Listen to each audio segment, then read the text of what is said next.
Now the next topic is conductometric titrations.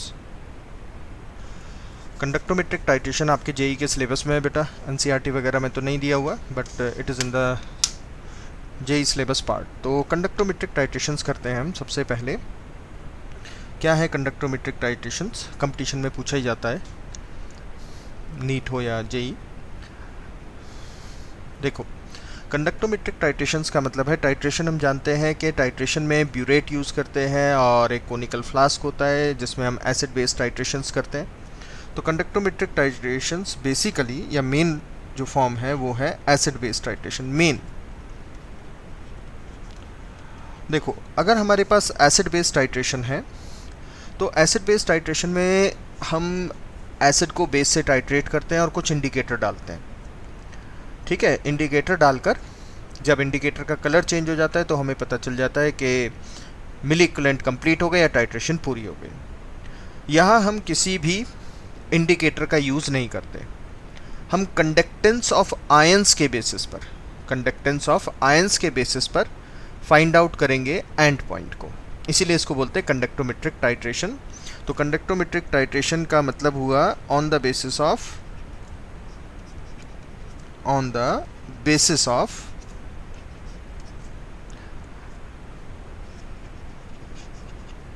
conductance of ions we find out the end point। हम and point को find out करते हैं बेटा। ठीक है, इसमें हम एसिड को बेस के साथ, अब एसिड का नेचर स्ट्रॉन्ग भी हो सकता है, वीक भी हो सकता है, उसके बेसिस पर करते हैं। लेकिन उसमें जाने से पहले हम एक या दो पॉइंट और डिस्कस करते हैं कि जो इलेक्ट्रिकल कंडक्टेंस है आयन की, किसी भी आयन की इलेक्ट्रिकल कंडक्टेंस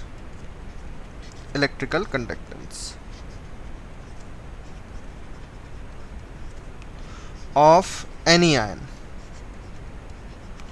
वो कुछ सर्टेन फैक्टर पर डिपेंडेंट होती है। क्या वो फैक्टर है? वो नंबर है, वो नेचर हो सकता है, या mobility and the type of ion. तो वो 3 फैक्टर पर डिपेंड करता है।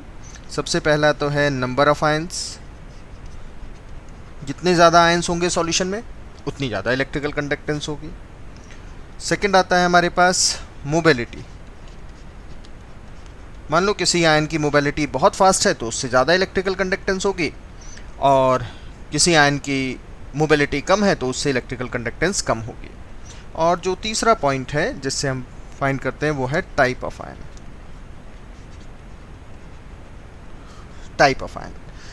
फॉर एग्जाम्पल, अगर हमने मान लो लिया लिथियम आयन या सोडियम आयन और potassium ion and so on, या आप ले सकते हैं फ्लोराइड आयन, या आप ले सकते हैं क्लोराइड आयन, या आप ले सकते हैं bromide ion and so on. जब हम इलेक्ट्रिकल कंडक्टेंस की बात करेंगे तो lithium ion is in the aqueous solution, rather ये सभी के सभी एक्वस सॉल्यूशन में है। ठीक है, जो लिथियम आयन है, सोडियम आयन है, पोटेशियम आयन है, they all are uni positive. Fluoride, chloride, bromide all are uni positive, सभी यूनी नेगेटिव पॉजिटिव हैं ये, और ये सभी के सभी यूनी नेगेटिव हैं, uni positive and the uni negative. जो लिथियम आयन है, due to small size and high charge density, it will surrounded by the excessive water molecule, जिसको हम बोलते हैं हाइड्रेशन एनर्जी। तो ये पार्शियल नेगेटिव इसके साथ अट्रैक्ट हो जाएगा। इस टाइप से हम लिख सकते हैं ऑक्सीजन को लिथियम की तरफ, ऑक्सीजन को लिथियम की तरफ, ऐसे। और ये बहुत हैविली हाइड्रेट होता है, बहुत ज़्यादा हैविली हाइड्रेट होता है due to small size and high charge density, जिसकी वजह से इसकी हाइड्रेटेड रेडियस लार्ज होती है। और अगर हम इसके कंपैरिजन में सोडियम आयन को उठा लें तो सोडियम आयन ऐसे तो थोड़ा लार्ज इन साइज है, बट लो चार्ज डेंसिटी है, लार्ज साइज पर पॉजिटिव चार्ज, यूनी पॉजिटिव, लो चार्ज डेंसिटी। तो इसके सराउंडिंग में भी वाटर मॉलिक्यूल आएंगे लाइक एज लिथियम आयन, ये ऐसे आ जाएंगे। लेकिन ये क्योंकि पॉजिटिव चार्ज कम है तो बहुत हैविली हाइड्रेटेड नहीं हो पाता, कम हाइड्रेटेड होता है, जिसकी वजह से इसकी जो हाइड्रेटेड रेडियस है वो छोटी रह जाती है।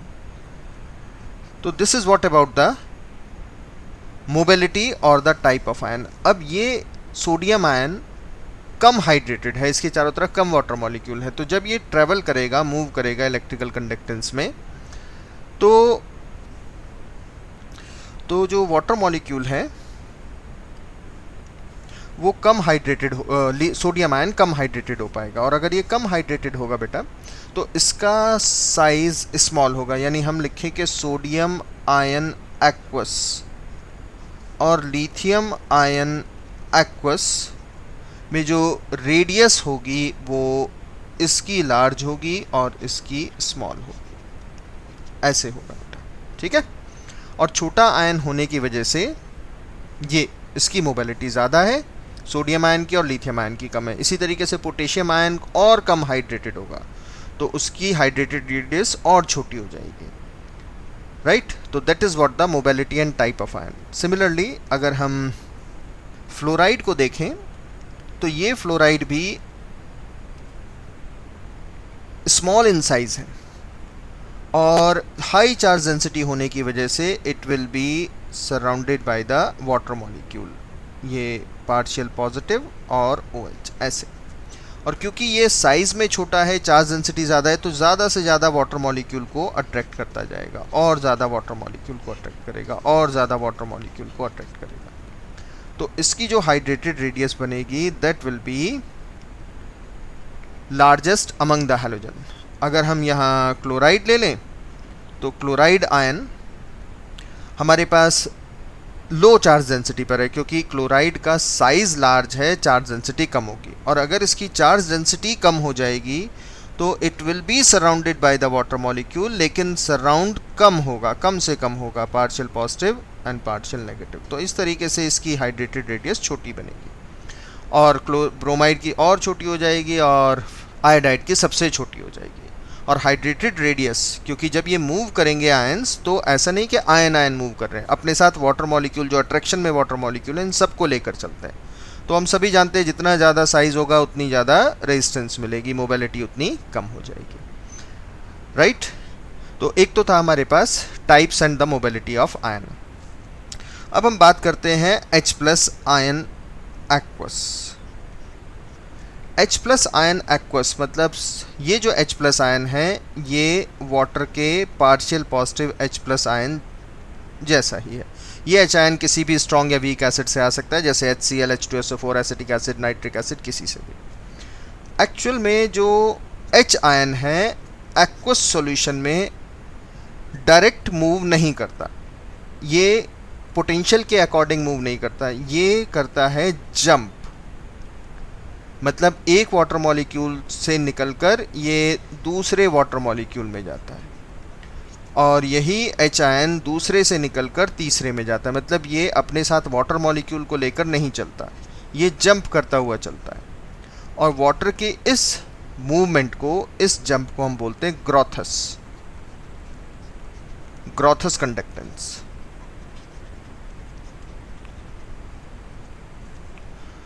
इसको बोलते हैं हम ग्रोथस कंडक्टेंस। तो अगर हम H आयन की मूवमेंट देखें तो H आयन की मूवमेंट जंप होने की वजह से ये इलेक्ट्रिकल कंडक्टेंस में वाटर के साथ मूव नहीं करता, अकेला ही जंप करता हुआ भागता है। That is a specific kind of conductance जिसको बोलते हैं ग्रोथस कंडक्टेंस। और ये ग्रोथस कंडक्टेंस की वजह से H आयन अगर कंपेयर करें तो ये तो एक प्रोटॉन है, इसको हैविली हाइड्रेटेड होना चाहिए और इसकी कंडक्टेंस मिनिमम होनी चाहिए। बट इस ग्रोथस कंडक्टेंस की वजह से lambda naught of H+ ion molar conductance बहुत ज़्यादा होती है, इनफैक्ट लगभग सभी आयन से ज़्यादा होती है, अप्रॉक्सीमेटली 350, लगभग इतनी होती है। और इसी की तरह से OH आयन की भी ज़्यादा होती है, क्योंकि वो भी वाटर के पार्ट जैसा ही है, लेकिन ये H आयन के कंपैरिजन में बहुत कम होती है, ये अप्रॉक्सीमेटली 200 होती है। साइमन सेंटीमीटर स्क्वायर पर मोल, साइमन सेंटीमीटर स्क्वायर पर mole. Yes Jaswan, yes sir, hope you got the answer. Yes sir, ठीक है। तो H आयन की कंडक्टेंस एक अलग तरह की कंडक्टेंस है एक्वस सॉल्यूशन में, जिसको हम ग्रोथस कंडक्टेंस बोलते हैं, जंप करके चलता है, इसकी ये करेक्टरिस्टिक है। डन? Yes, sir. ओके।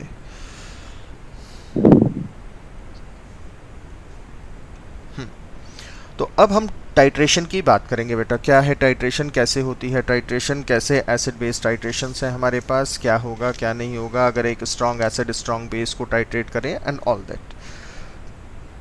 तो बेटा हम क्या करते हैं कि वन बाय वन सभी टाइट्रेशंस को पेस्ट रन कर दें बेटा। यस कर देते हैं, चलिए ये हो गया पेस्ट रन। तो सबसे पहला हम टाइट्रेशन करते हैं, first one titration is strong acid versus strong base।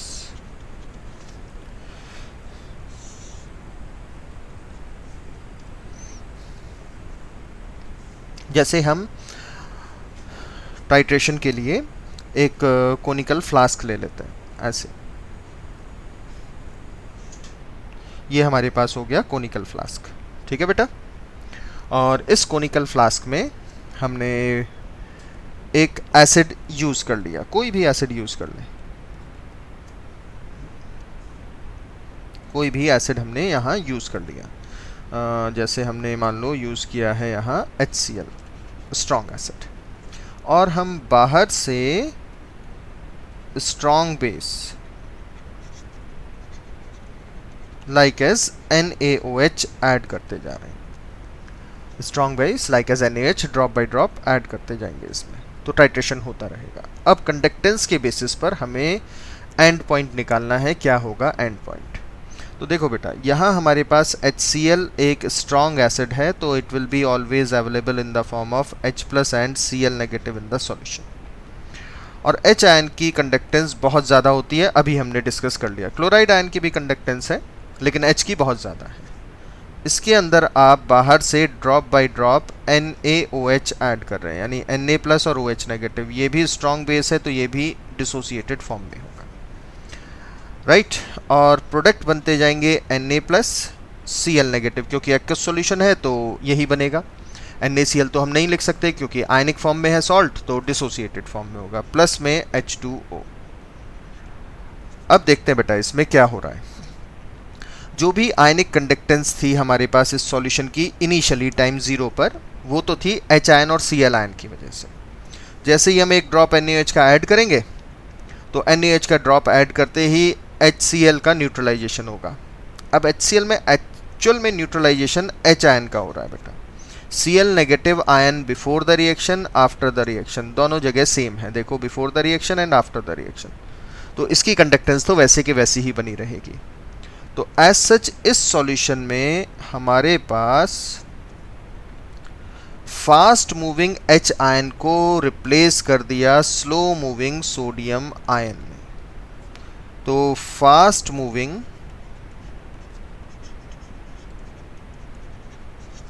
H+ ion replaced by relatively slow moving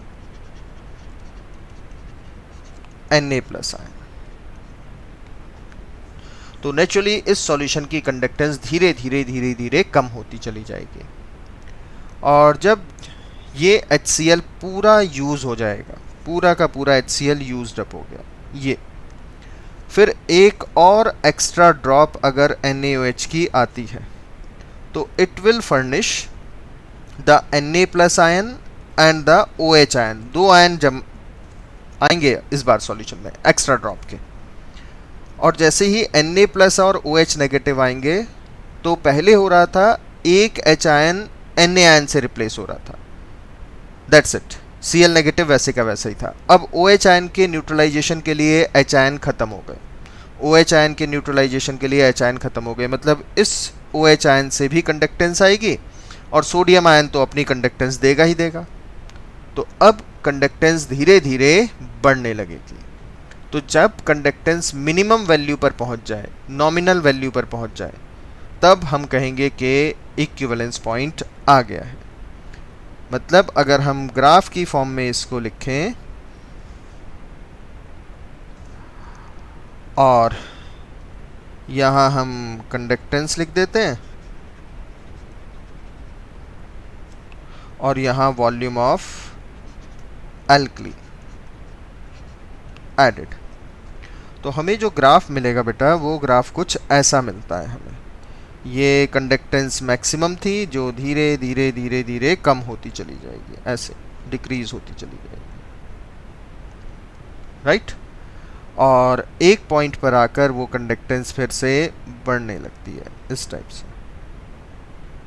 और अगर हम एक्सट्रापोलेट करें तो जहाँ ये ग्राफ एक दूसरे को कट करते होंगे, जहाँ ये ग्राफ एक दूसरे को कट करते होंगे वही होगा हमारे पास कौन सा पॉइंट, एंड पॉइंट। तो conductance first decreases up to the minimum value, minimum value तक पहुंच जाएगी कंडक्टेंस।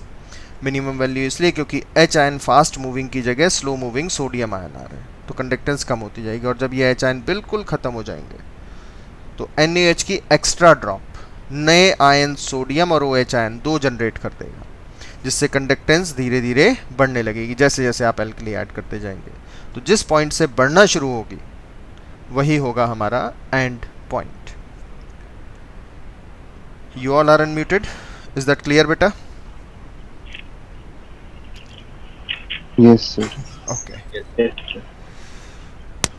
Yes sir. ठीक है। अब नेक्स्ट करते हैं हम दूसरी, पेज टर्न कर रहे हैं बेटा, देख लो। नोट कर चुके हो बेटा, समझ चुके हो ना? चलिए अब दूसरा पार्ट करते हैं।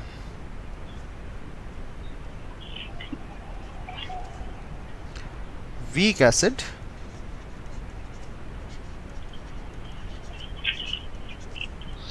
Versus strong base, weak acid versus strong base. अब वीक एसिड में हमने सपोज लिया एसिटिक एसिड। अब ये वीक एसिड है तो नेचुरली इसका डिसोसिएशन कंप्लीट नहीं होगा, ये आपको कम एसिटेट आयन और कम H+ आयन जनरेट करेगा, राइट।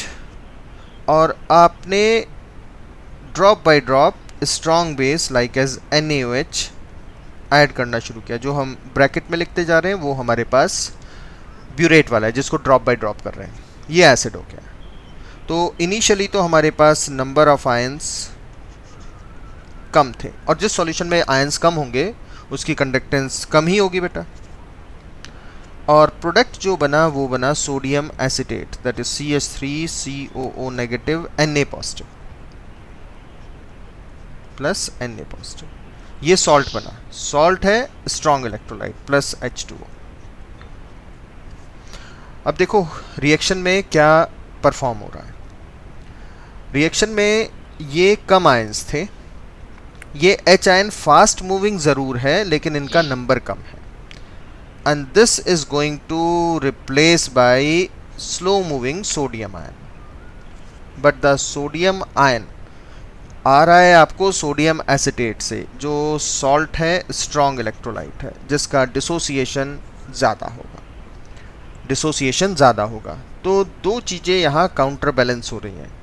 यहाँ नंबर कम है, कंडक्टेंस ज़्यादा है।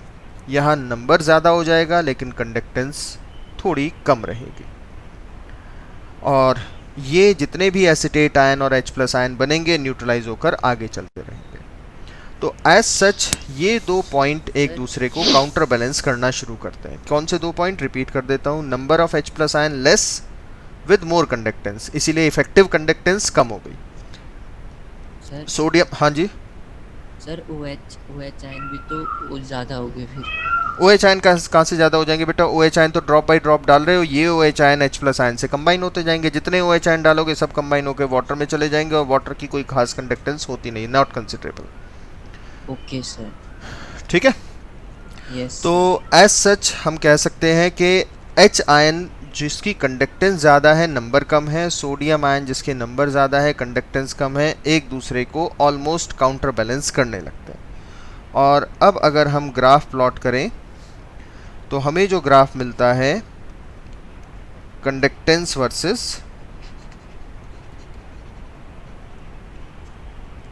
वर्सेस वॉल्यूम ऑफ NaOH या एल्कली एडेड।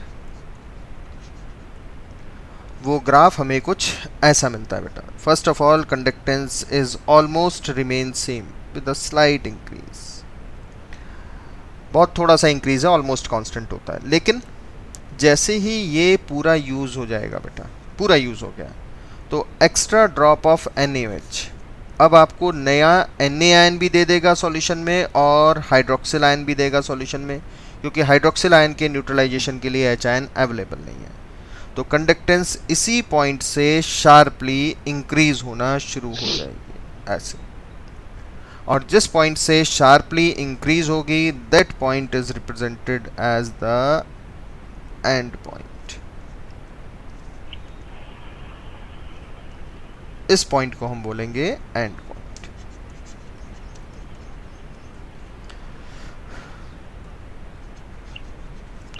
ये दूसरा ग्राफ था, नोट कर लो बेटा, एक बार देख लो। सर हाँ जी, सर वो प्रोडक्ट में H+ आयन यूज़ हो रहा है, तो फिर सर उसकी डिसोसिएशन बढ़नी जाएगी। किसकी? हाँ, जितनी डिसोसिएशन बढ़ेगी उतना ही आपने NaOH ऐड करते जाना है, लेकिन वो पूरा तो डिसोसिएट नहीं होगा, जैसे जैसे यूज़ होगा वैसे वैसे डिसोसिएट होगा। Yes sir. जैसे जैसे यूज़ होगा वैसे वैसे डिसोसिएट होता जाएगा।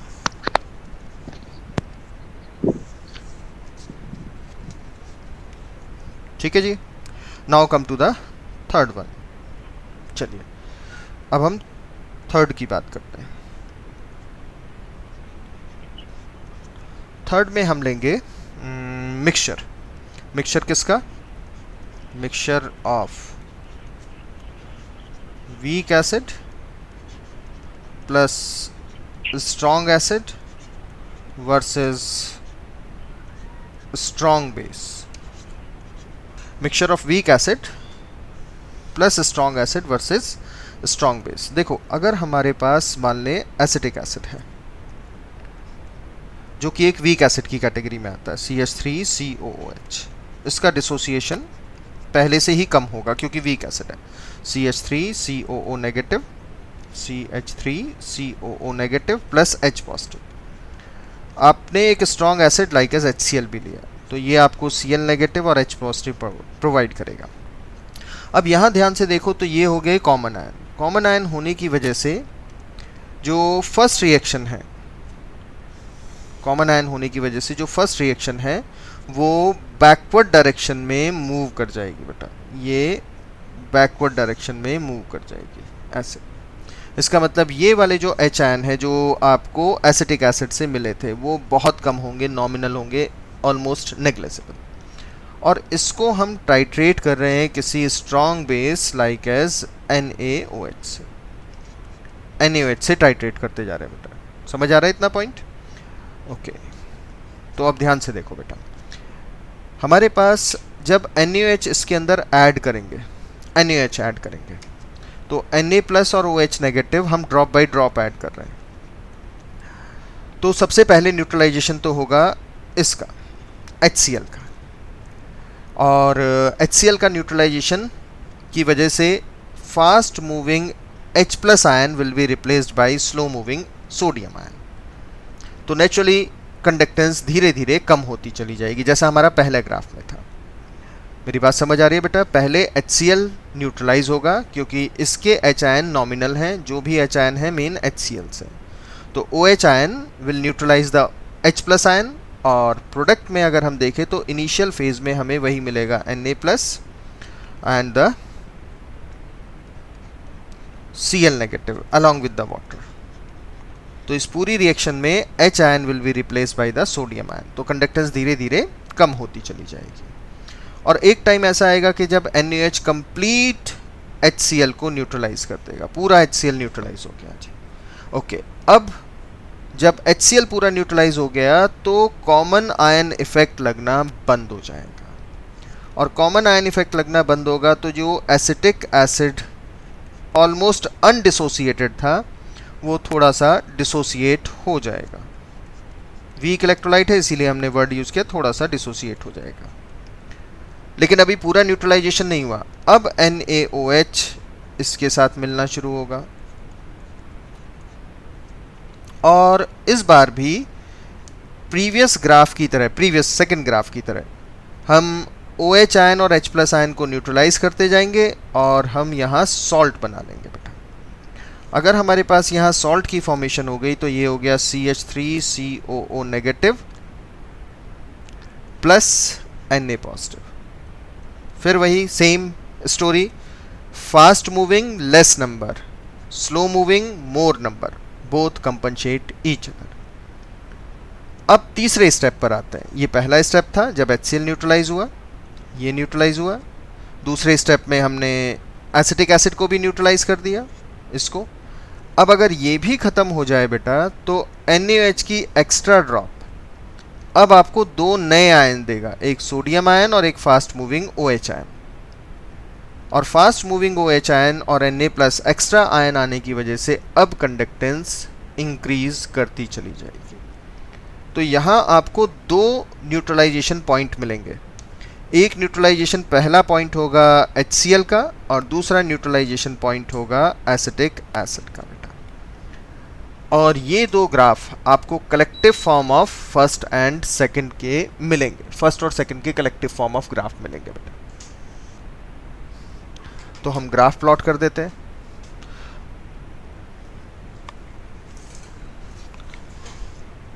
Right,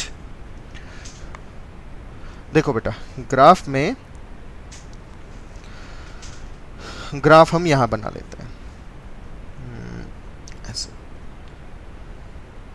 this and this same thing. इधर हमने यूज किया कंडक्टेंस और दूसरी तरफ volume of NaOH, conductance and the volume of alkali. ये हो गया हमारे पास वॉल्यूम ऑफ एल्कली।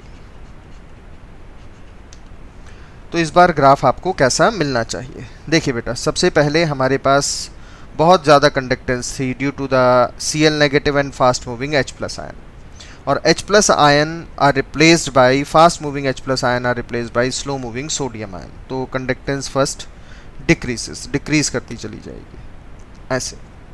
ये डिक्रीज हो गई वैल्यू। अब डिक्रीज होने के बाद जैसे ही ये ख़त्म होगा, जैसे हमने पहले ही बताया था, HCl ख़त्म होगा तो अब NaOH एसिटिक एसिड को न्यूट्रलाइज करेगा और fast moving less number are replaced by slow moving large number. तो ये ग्राफ आपको अब स्लाइट इंक्रीज मिलेगा। और अगर ये भी ख़त्म हो जाएगा तो नए Na प्लस और OH आयन, नए Na प्लस और OH आयन ये दो अब एक्स्ट्रा H प्लस और extra OH, sorry extra Na plus और एक्स्ट्रा OH की वजह से अब कंडक्टेंस इंक्रीज करनी शुरू कर जाएगी। ये इस टाइप से आपको ग्राफ मिल जाएगा। तो पहला जो एंड पॉइंट आपको मिला, ये एंड पॉइंट, ये HCl का एंड पॉइंट है बेटा, ये है HCl का एंड पॉइंट। और ये एंड पॉइंट जो मिला, ये मिला आपको एसिटिक एसिड का एंड पॉइंट। ये दो एंड पॉइंट मिल जाएंगे। This is the third graph. देख लीजिए बेटा। नेक्स्ट हम फोर्थ टाइट्रेशन करते हैं। अब फोर्थ टाइट्रेशन में हम एक strong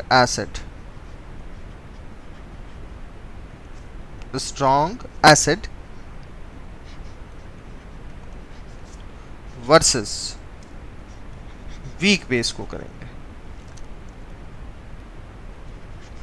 weak base, this is the fourth titration, conductometric। strong acid like as HCl you can choose। हम यहाँ HCl ले सकते हैं बेटा। HCl एक strong acid है तो ये 100% डिसोसिएटेड फॉर्म में मिलेगा आपको। किस फॉर्म में? H plus ion and the Cl negative ion, इस फॉर्म में। और बाहर से आप सपोज करें कि अमोनियम हाइड्रोक्साइड ऐड करते जा रहे हैं। अमोनियम हाइड्रोक्साइड एक वीक बेस है, ब्रैकेट में लिखा है तो इसका मतलब ये हम ड्रॉप बाय ड्रॉप ऐड कर रहे हैं। और ammonium hydroxide being weak base not completely dissociated, it will be partially dissociated into the form of ammonium ion and the hydroxide ions। is that clear? Product क्या बनेगा? Product बनेगा बेटा NH4 plus Cl negative plus में H2O। ठीक है, इतना point ये बनेगा। अब इसमें भी बेसिक चीज़ समझ लीजिए, बहुत आसान है अगर आपने पहले 3 समझ लिए हैं। तो हम क्या कर रहे हैं, हम यहाँ पर fast moving H plus ion को स्लो मूविंग अमोनियम आयन से रिप्लेस करते चले जा रहे हैं। Fast moving H plus ion को हम स्लो मूविंग अमोनियम आयन से रिप्लेस करते जा रहे हैं। HCl स्ट्रॉन्ग एसिड है, पूरा डिसोसिएटेड होगा, तो हमें Cl नेगेटिव तो वैसे का वैसे ही रहा, H आयन की जगह अमोनियम आयन आ गए सॉल्यूशन में। तो अगर हम कंडक्टेंस देखें तो फास्ट मूविंग की जगह अगर स्लो मूविंग आने लगेंगे तो naturally conductance is going to decrease, conductance decrease होने लगेगी बेटा।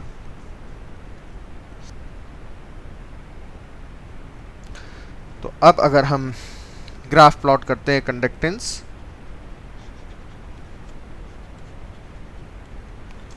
Versus volume of weak alkali like as NH4OH,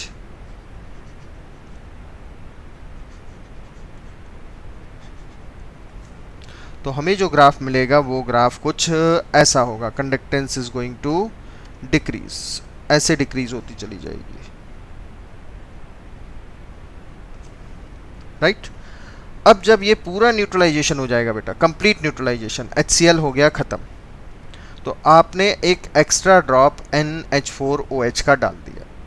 लेकिन NH4OH के साथ एक प्रॉब्लम क्या है कि NH4OH डालने से भी बहुत कुछ फ़र्क पड़ने वाला नहीं है, क्योंकि ये वीक बेस है, अमोनियम आयन और hydroxide ion, ammonium ion and the hydroxide ion पहले कम डिसोसिएटेड होगा।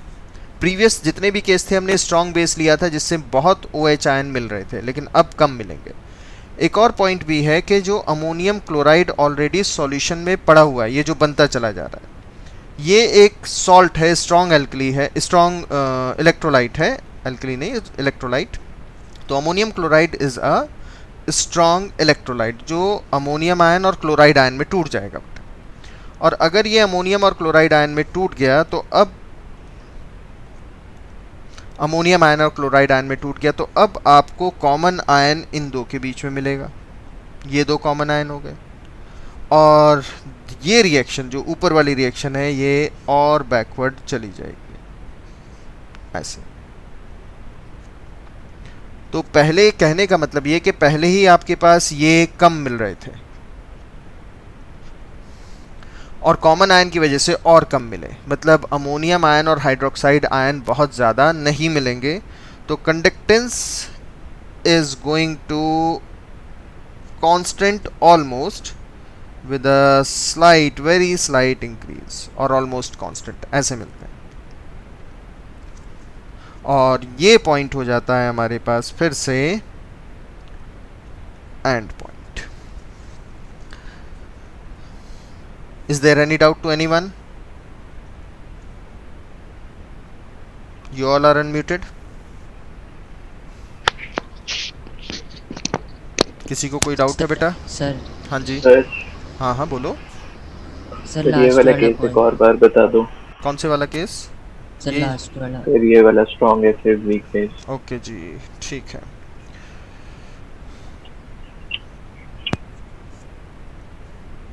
देखो रिपीट कर देता हूँ मैं इस केस को। हमारे पास HCl था जिसको हम अमोनियम हाइड्रोक्साइड से न्यूट्रलाइज कर रहे हैं। HCl एक स्ट्रॉन्ग एसिड है जिससे बहुत सारे H प्लस आयन और Cl आयन मिलेंगे, और H plus ion in fact fast moving है, वेरी फास्ट मूविंग। जब आप इसको न्यूट्रलाइज करोगे तो OH आयन H आयन को न्यूट्रलाइज करके वाटर में चले जाएंगे, और हम कह सकते हैं कि इस क्लोराइड आयन के साथ अमोनियम आयन मिल जाएंगे, अमोनियम आयन। लेकिन जो अमोनियम क्लोराइड बना ये भी एक सॉल्ट ही है जो स्ट्रॉन्ग इलेक्ट्रोलाइट है, और स्ट्रॉन्ग इलेक्ट्रोलाइट है तो इसका डिसोसिएशन भी पूरा हो रहा है। तो एज सच आपने एक फास्ट मूविंग H आयन की जगह स्लो मूविंग अमोनियम आयन लगाने शुरू कर दिए।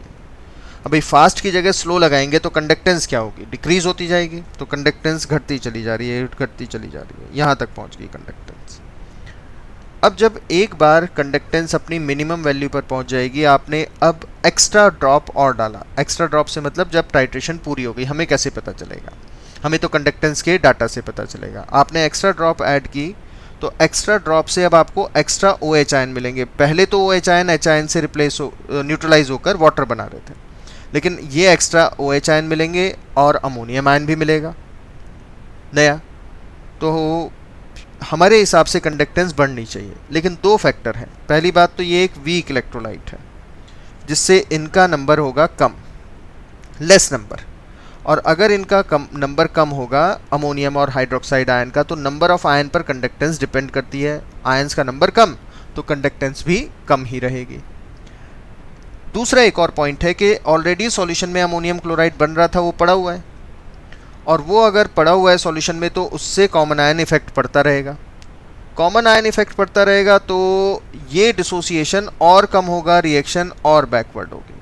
तो हमारे पास एक्स्ट्रा अमोनियम और हाइड्रोक्साइड आयन ऑलमोस्ट नेग्लिजिबल हो जाएंगे, और एक्स्ट्रा OH आयन और अमोनियम आयन नहीं मिलेंगे तो कंडक्टेंस पर कोई फर्क नहीं पड़ेगा, क्योंकि कोई नया आयन तो अब आ ही नहीं रहा ना। अगर आप ऐड कर भी दोगे तो भी क्या फर्क पड़ना है, कुछ नहीं।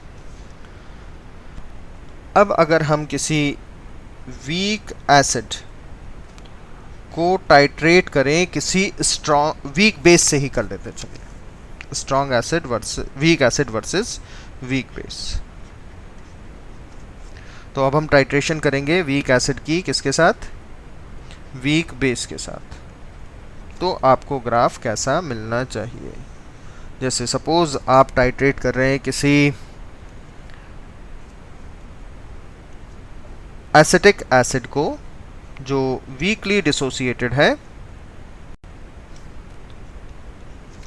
किसके साथ टाइट्रेट करते चले जा रहे हैं, आप टाइट्रेट करते चले जा रहे हैं इसको बीकर में रखकर हमने, या कोनिकल फ्लास्क में रखकर हमने टाइट्रेशन शुरू कर दी और ऐड करना शुरू किया बाहर से ammonium hydroxide weak base.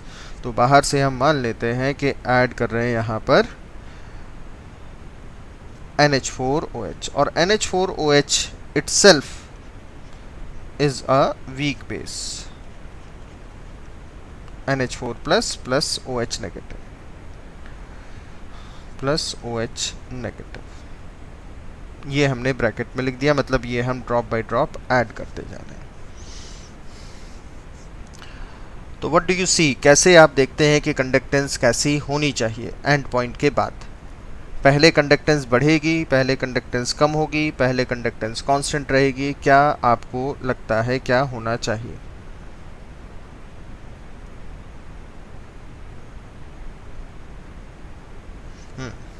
Any one of you can answer. Sir कम होगी। कम होगी, कम क्यों होगी कम होगी बेटा, अगर कम सर होगी तो। क्योंकि सर जो पहले ही कम H+ आयन थे सर, हाँ उनकी जगह सर NH4 आ जाएगा सर, NH4+। प्रोडक्ट क्या बनेगा, बिल्कुल ठीक है अभी तक तो आपकी बात। प्रोडक्ट क्या बनेगा बेटा। सर प्रोडक्ट में सर वाटर बनेगा CH3COO CH3COO negative. CH3COO negative plus NH4 positive, ये बनेगा ना। Yes sir. Yes, तो sir. NH4 पॉजिटिव ये बन गया, ठीक है, इतना पॉइंट कोई डाउट तो नहीं। No sir. Okay, along with the water जो प्रोडक्ट बना वो सॉल्ट है, जो प्रोडक्ट बना वो सॉल्ट है।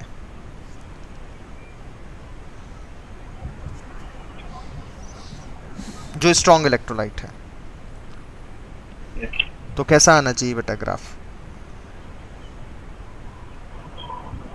नहीं सर, सर NH4 तो H+ के कंपैरिजन में कम कंडक्टेंस देता है। हाँ लेकिन H+ आयन का नंबर तो कम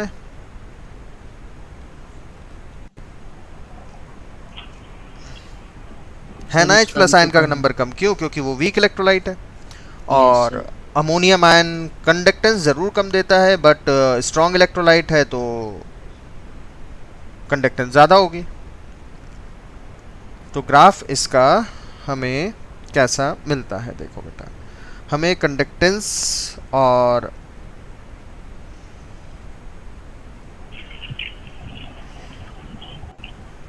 अगर हम ग्राफ प्लॉट करते हैं बेटा, तो हमें ग्राफ जो नेचर है, ग्राफ का नेचर है वो कुछ ऐसा मिलता है, बढ़ता हुआ थोड़ा। और अगर एक बार ये न्यूट्रलाइजेशन पूरा हो जाए तो ये खत्म हो जाएगा बेटा सॉल्यूशन से, सर यस ये भी खत्म हो जाएगा। यस एक्स्ट्रा ड्रॉप क्या जनरेट करेगी बेटा सॉल्यूशन में? Ammonium ion and OH negative. OH negative. कैसा इलेक्ट्रोलाइट है ये अमोनियम हाइड्रोक्साइड, वीक या स्ट्रॉन्ग? वीक। सॉल्यूशन में कोई कॉमन आयन है इसी के जैसा? अमोनियम। सर यस कौन सा है? अमोनियम है। जो पहले बना था। जो पहले बना था, यानी अमोनियम आयन कॉमन आयन है। क्लियर है इतना? Yes Yes. यस तो इसका डिसोसिएशन कम होगा या ज़्यादा होगा बेटा? सर कम होगा सर। कम होगा। कम हो तो जाएगा। सॉल्यूशन में नए अमोनियम और हाइड्रोक्साइड आयन आपको इफेक्टिवली कुछ मिल पाएंगे ऐड करने के बाद भी? बहुत कम मिलेंगे। नहीं मिलेंगे कम ना? मिलेंगे सर। तो जब Yes, नए sir. आयंस नहीं मिलेंगे आपको तो कंडक्टेंस बढ़ेगी, कम होगी या कांस्टेंट रहेगी? कांस्टेंट रहेगी। तो कंडक्टेंस क्या रहेगी? कांस्टेंट। तो ये ग्राफ Constant. आपको कुछ ऐसा मिल जाता है। और जहाँ से ये कंडक्टेंस कांस्टेंट होना शुरू हो गई वही पॉइंट हमें मिल जाता है किसका? सर ये End तो सर point. इंक्रीज हो रहा है सर। स्लाइट इंक्रीज है, क्योंकि हम ये तो नहीं कह सकते कि डिसोसिएशन बिल्कुल ज़ीरो है, थोड़े बहुत आयन मिलते हैं, तो इसलिए ऑलमोस्ट कांस्टेंट हम बोल देते हैं, वर्ड यूज़ कर लेते हैं। Okay sir. Right. Parallel graph भी आए तो भी वही मार्क करना है, बहुत ज़्यादा डिफरेंस नहीं आएगा। सिक्स्थ है हमारे पास प्रेसिपिटेशन टाइट्रेशन।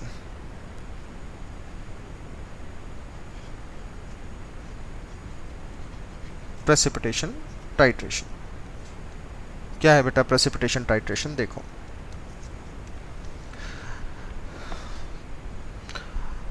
अब हम एक प्रेसिपिटेट की फॉर्मेशन करेंगे, और जब हम प्रेसिपिटेट की फॉर्मेशन करते हैं तो प्रेसिपिटेट के आयंस नहीं बन रहे हैं।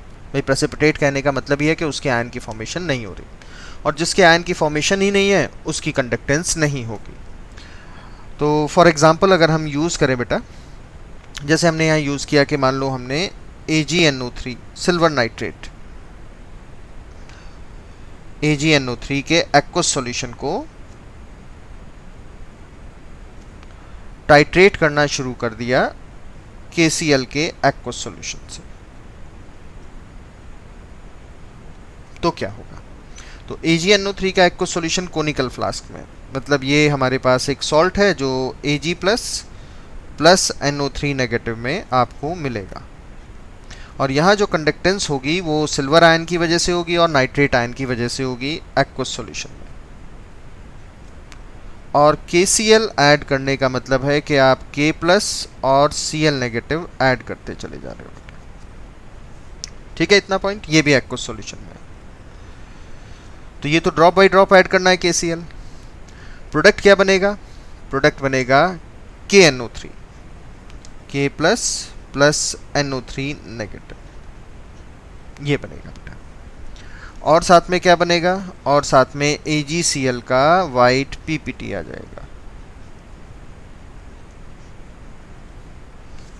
जो प्रेसिपिटेट आ गया वो अलग हो गया सॉल्यूशन से। तो अब यहाँ पर फिर से देखो आप लोग, यहाँ पर हमारे पास सिल्वर आयन को पोटेशियम आयन से रिप्लेस किया, nitrate ion as it is था, उसमें कोई चेंज नहीं हुआ। तो सिल्वर आयन और पोटेशियम आयन की जो एक्वस सॉल्यूशन में आयनिक मोबिलिटी कंडक्टेंस होती है, तो हम लिख दें lambda naught of Ag plus aqueous solution is almost similar to K plus in the aqueous solution, दोनों की बराबर होती है। इसका मतलब ये हुआ कि Ag प्लस हटाने से K प्लस लगाने से सॉल्यूशन की कंडक्टेंस पर कोई फ़र्क नहीं पड़ेगा। नाइट्रेट कॉमन था, सिल्वर आयन की जगह पोटेशियम आयन आ गया, और पोटेशियम आयन आने से भी कोई फ़र्क नहीं पड़ा क्योंकि conductance for both the silver and the potassium ion is same. लेकिन जैसे जैसे ये रिएक्शन आगे बढ़ती जाएगी बेटा, वैसे वैसे सिल्वर और नाइट्रेट आयन यूज़ होते जाएंगे और एक टाइम ऐसा आएगा कि ये सिल्वर आयन ख़त्म हो जाएंगे और ये नाइट्रेट आयन भी ख़त्म हो जाएंगे। अब आपने एक एक्स्ट्रा ड्रॉप अगर KCl की ऐड की तो you are adding basically 2 more ions, एक पोटेशियम आयन और एक क्लोराइड आयन। पहले तो रिप्लेस कर रहे थे, सिल्वर की जगह पोटेशियम आ रहा था, अब पोटेशियम आयन किसी की जगह नहीं आ रहा है, अब पोटेशियम आयन एक्स्ट्रा आ रहा है क्योंकि किसी का प्लेस नहीं लेगा वो, और क्लोराइड आयन भी आपको एक्स्ट्रा मिलने लगा। तो अब अगर सॉल्यूशन में एक्स्ट्रा आयंस मिलने लगेंगे तो कंडक्टेंस नेचुरल सी बात है इंक्रीज होती जाएगी। तो पहले नाइट्रेट सेम था, सिल्वर की जगह पोटेशियम आया यानी कंडक्टेंस कांस्टेंट रही, और उसके बाद extra drop of KCl add करते ही नया पोटेशियम आयन, नया क्लोराइड आयन कंडक्टेंस को इंक्रीज कर देगा। मतलब अब अगर हम ग्राफ प्लॉट करते हैं कंडक्टेंस वर्सेस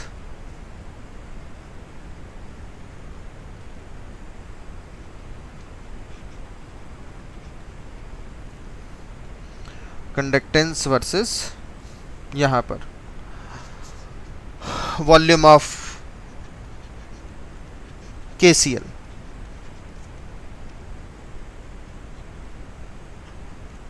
तो हमें जो ग्राफ मिलेगा बेटा वो ग्राफ कुछ ऐसा होगा। Initially the conductance is constant और जैसे ही एंड पॉइंट आएगा ये कंडक्टेंस ऐसे बढ़ने लगेगी। तो वेयर एवर इट मीट्स, यहाँ पर इस पॉइंट पर हम कहेंगे कि क्या मिल गया हमें, यहाँ मिल गया एंड पॉइंट।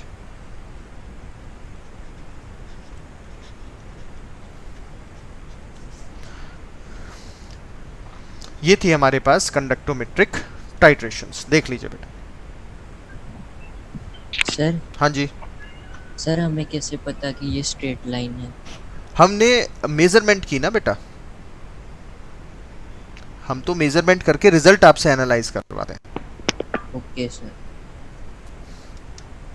और क्योंकि स्ट्रेट लाइन आ रहा है तो हम यही कहेंगे कि नेचुरली ना कंडक्टेंस बढ़ी है ना कम हुई है, यही कहेंगे बेटा। Yes sir. ओके, और हमने सिल्वर आयन की जगह पोटेशियम आयन लेकर आए हैं, ये भी कहेंगे। नाइट्रेट तो Yes. वही है, और अगर फिर भी कंडक्टेंस नहीं बदल रही तो इसका मतलब है कि सिल्वर आयन और पोटेशियम आयन की कंडक्टेंस कैसी रही होगी, बराबर। Yes sir. नहीं सर, जो जिसमें कंडक्टेंस इंक्रीज होती है सर वो वाली। वो सब हमें ग्राफ मिलते हैं, हम ग्राफ को एनालाइज करके स्टडी करते हैं बस। Okay sir.